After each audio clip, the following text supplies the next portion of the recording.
നിയന്ത്രണ മേഖല വ്യാപിപ്പിക്കുന്നതിനായി ഗാസയുടെ 45% Israel കൈവശപ്പെടുത്തിയതായി report. പലസ്തീനികളെ മുനമ്പിന്റെ ചെറിയൊരു ഭാഗത്തേക്ക് മാറ്റാനാണ് ഇസ്രയേലിന്റെ പദ്ധതി. സൈന്യത്തിന്റെ നിയന്ത്രണത്തിലുള്ള ഏറ്റവും വലിയ പ്രദേശം ഗാസ അതിർത്തിയാണ്. ആ മേഖലയിലുള്ള പലസ്തീനികളുടെ വീടുകളും കൃഷിയിടങ്ങളും അടിസ്ഥാന സൗകര്യങ്ങളും വാസയോഗ്യമല്ലാതായി തീർന്നിരിക്കുന്നുവെന്നും മനുഷ്യാവകാശ ഗ്രൂപ്പുകൾ പറയുന്നുണ്ട്. ബന്ദികളെ മോചിപ്പിക്കാൻ ഹമാസിനെ സമ്മർദ്ദത്തിലാക്കുകയാണ് ഇസ്രയേലിന്റെ ലക്ഷ്യം.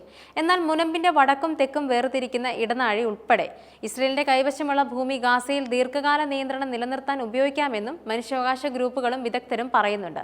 ഹമാസ് പരാജയപ്പെട്ടാലും ഗാസയിൽ സുരക്ഷാ നിയന്ത്രണം നിലനിർത്തുമെന്നും പലസ്തീനികളെ നാടുകടത്തുമെന്നും പ്രധാനമന്ത്രി ബെഞ്ചമിൻ നെതന്യാഹു നേരത്തെ വ്യക്തമാക്കിയിരുന്നു. അതേസമയം നിയന്ത്രണ മേഖലകളിൽ എത്ര സൈനികരെ വിന്യസിച്ചിട്ടുണ്ടെന്ന് വ്യക്തമല്ല. യുദ്ധത്തിന്റെ ആദ്യ നാളുകളിൽ ഇസ്രയേൽ സൈന്യം അതിർത്തിക്കടുത്തുള്ള പ്രദേശങ്ങളിൽ നിന്നും പലസ്തീനികളെ നിർബന്ധിച്ച് ഒഴിപ്പിക്കുകയും 1 കിലോമീറ്ററിലധികം ദൂരത്തിൽ ബഫർ സോൺ സൃഷ്ടിക്കുന്നതിനായി ഭൂമി നശിപ്പിക്കുകയും ചെയ്തുവെന്നും ബ്രേക്കിംഗ് ദി സൈലൻസ് റിപ്പോർട്ട് ചെയ്തിട്ടുണ്ടായിരുന്നു.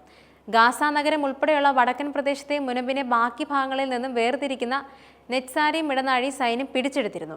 ജനുവരിയിൽ താൽക്കാലിക വെടിനിർത്തൽ അവസാനിപ്പിച്ചതിനു ശേഷം 12-ലധികം പുതിയ സൈനിക ഔട്ട്പോസ്റ്റുകളും സ്ഥാപിച്ചതായി ഉപഗ്രഹ ചിത്രങ്ങൾ വ്യക്തമാക്കുന്നുമുണ്ട്. റാഫ നഗരത്തെ ബാക്കി മുനമ്പിൽ നിന്നും വേർപെടുത്തിക്കൊണ്ട് തെക്കൻ ഗാസയ്ക്ക് കുറുകെ മറ്റൊരു ഇടനാഴി സ്ഥാപിക്കാനുള്ള പദ്ധതികൾ പ്രധാനമന്ത്രി ബെഞ്ചമിൻ നെതന്യാഹു അടുത്തിടെ പ്രഖ്യാപിച്ചിരുന്നു. കൃഷിഭൂമി നിരപ്പാക്കാനും ജലസേചന സംവിധാനങ്ങൾ നശിപ്പിക്കാനും സ്കൂളുകളും ഫാക്ടറികളും ഉൾപ്പെടെയുള്ള കെട്ടിടങ്ങൾ പൊളിക്കാനും സൈന്യത്തിന് ഉത്തരവുകൾ ലഭിച്ചിട്ടുണ്ടെന്നും റിപ്പോർട്ടുകളുണ്ട്.